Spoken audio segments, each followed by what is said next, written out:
এই দেশের বিরুদ্ধে বারবার ষড়যন্ত্র হয়েছে, কিন্তু আল্লাহ রব্বুল আলামিন তার গায়েবী সাহায্য দিয়ে এই দেশের মানুষদেরকে সবসময় রক্ষা করেছে। আমরা বিশেষ করে আজকে এখানে উপস্থিত হয়েছি 1971 সালের মুক্তিযুদ্ধ সম্বন্ধে আলোচনা করতে। আমি ৪র্থ বেঙ্গল রেজিমেন্টে ছিলাম।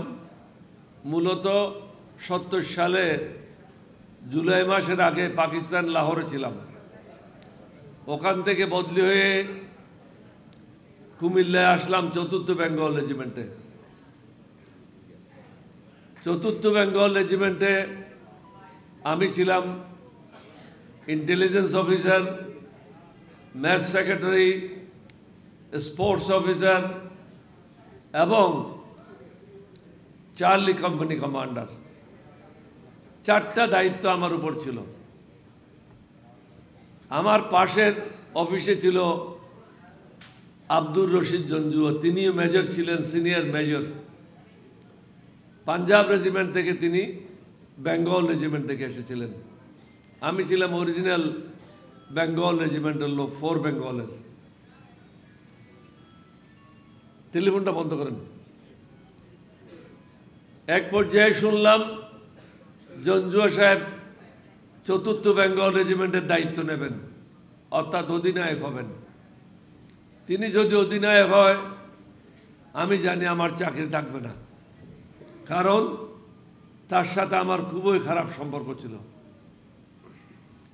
আমি আমার এক বন্ধুকে রাওয়ালপিন্ডিতে লিখলাম, যদি পারেন চট্টগ্রামে, দ্বিতীয় অপশান হলো বাংলাদেশের যে কোনো জায়গায়, তৃতীয় অপশান হলো পাকিস্তানের যে কোনো জায়গায়, তবে ৪র্থ বেঙ্গল রেজিমেন্টে না।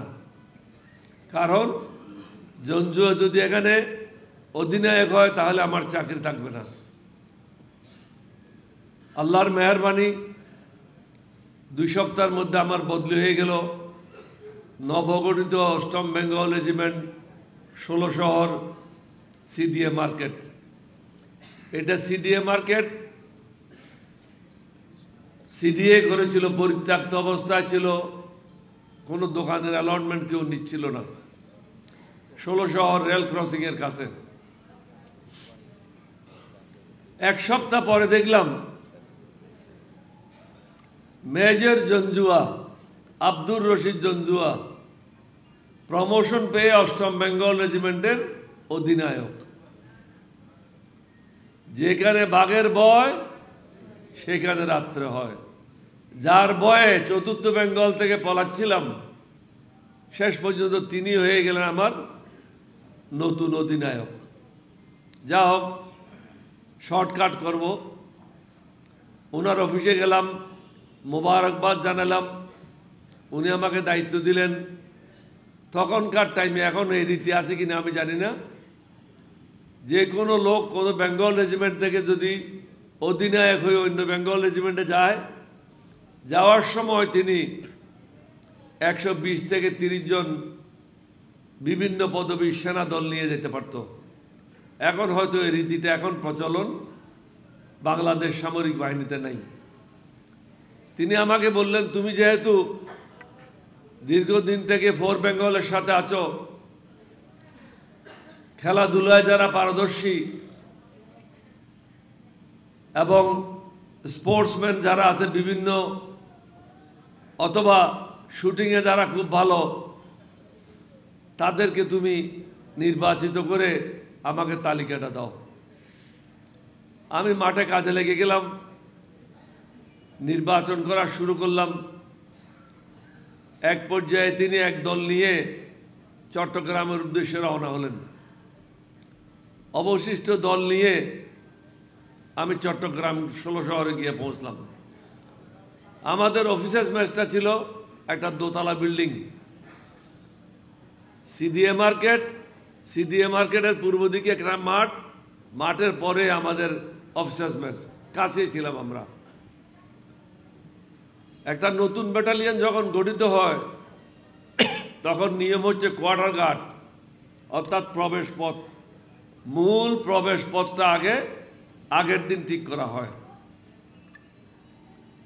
বিকেলবেলা তিনি আমাকে বললেন, কোয়ার্টার গার্ড কালকে রেজ হবে, সিনিয়র অফিসাররা আসবে, তুমি একটু আসো। আমি গেলাম কোয়ার্টার গার্ডের সামনে। ওখানে কোনো বসার চেয়ার ছিল না, একটা লম্বা বেঞ্চ ছিল। লম্বা বেঞ্চের সামনে তিনিও দাঁড়া রইলেন, আমিও দাঁড়া রইলাম। তিনি আমার ডান হাতটা ধরলেন, তার হাতের মধ্যে আমার ছোট হাতটা কাঁপতেছিল। এরকম একটা অধিনায়কের হাতের ভিতরে একজন ক্যাপ্টেনের হাত। তিনি আমাকে বললেন, বলো তুমি আমার দুশমন না দোস্ত? আমি বললাম, স্যার আপনার যেটাই ভালো লাগে আমি সেই কাজটা ইমানদারির সাথে করব। কারণ আমি দেখলাম তার সাথে আর কম্প্রোমাইজ করার কোনো সুযোগ নেই। তিনি আমাকে বললেন, তুমি চট্টগ্রামের লোক, বেঈমানি করবে না জানি। তুমি যদি আমার বন্ধু হয়ে যাও তাহলে আমার জন্য সবচেয়ে ভালো হয়, না হলে তোমরা সব বাঙালিরা মিলে, তোমার দেমাস অত্যন্ত তেজ, তুমি আমার কর্মকাণ্ড ধ্বংস করে দেবে। তুমি আমার বন্ধু হয়ে যাও। তাহলে ঠিক আছে, আমি এখন থেকে আপনার বন্ধু। দুজনে হাত ধরে ওয়াদা করলাম একে অপরের বন্ধু। তখন তিনি আমাকে বললেন, কোয়ার্টার মাস্টারের দায়িত্ব নাও। নতুন ব্যাটালিয়ন যখন গঠিত হয় সবাই ঘুরে বেড়ায়, খেলাধুলা করে, কিন্তু কোয়ার্টার মাস্টারকে 18 ঘন্টা কাজ করতে হয়। সুই সুতন রেখে নিয়ে বন্দুক, রাশন সব কিছু তাকেই ব্যবস্থা করতে হয়, ফার্নিচার অর্থাৎ সব কিছু 18 ঘন্টা কাজ করতে হয়। তাহলে স্যার আপনি আমাকে এই কাজটা দিয়েন না, অন্য কাজ কোম্পানি কমান্ডার হিসেবে আমাকে দায়িত্ব দেন। উনি বললেন যে না, নতুন ব্যাটালিয়নের এই গুরুত্বপূর্ণ কাজে অন্য কাকেও আমি বিশ্বাস করতে পারছি না, তোমাকে এই দায়িত্বটা নিতে হবে। অবশেষে দায়িত্ব নিলাম, কাজে লাগিয়ে গেলাম। তিনি দেখে আমাদের উপর একটা তীক্ষ্ণ দৃষ্টি রাখতে শুরু করলেন। বাঙালি অফিসাররা কে কি করে কোথায় যায়। কিছুদিন পর থেকে দেখলাম 20 বেলুচ রেজিমেন্ট ছিল চট্টগ্রাম সেনানিবাসে। তাদের অফিসাররা কখনো আমাদের অফিসার মেসে আসতো না। ফেব্রুয়ারি মাসে দেখি তারাও প্রায় সময় সন্ধ্যার সময় আমাদের মেসে আসা শুরু করলো। তখন আমার মনে সন্দেহ হলো, এরা নিশ্চয়ই আমরা কি করছি না করছি এগুলি জানার জন্য আসছেন। তারপরে দেখলাম চট্টগ্রাম বন্দর দিয়ে নতুন নতুন সেনাদল, অস্ত্র, গোলা বারুদ আসা শুরু করেছে। আমার 2 জন কোর্সমেট ছিল 20 বেলুচ রেজিমেন্টে। 20 বেলুচ রেজিমেন্ট ছিল চট্টগ্রাম সেনানিবাসের অভ্যন্তরে। অ্যাডজুটেন্ট ছিল কেরামত আলী, আমার কোর্সমেট। ইকবাল ছিল কোয়ার্টার মাস্টার, সেও আমার কোর্সমেট। তাদের মাধ্যমে সব সংবাদগুলি পেয়ে যেতাম, যেগুলি দেখতাম না ওদের কাছ থেকে শুনে সব কিছু একটা নির্ভর করতে পারতাম। তখন আমার মনে সন্দেহ হলো, 65 ওয়ারেও আমি সশস্ত্র বাহিনীতে ছিলাম। তখন কিন্তু পূর্ব পাকিস্তান সম্পূর্ণ অরক্ষিত ছিল। তখন প্রয়োজন ছিল পাকিস্তান থেকে নতুন সেনাদল আসার, অস্ত্র আসার, গোলা বারুদ আসার। অথচ সেই সময় কোনো গোলা বারুদ, কোনো নতুন সেনাদল তৎকালীন পূর্ব পাকিস্তানে আসে নাই। তাহলে এখন কেন আসছে? এটা আর একটা সন্দেহের কারণ হলো।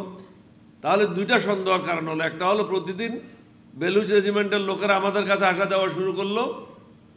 দ্বিতীয়ত হলো নতুন গোলা বারুদ।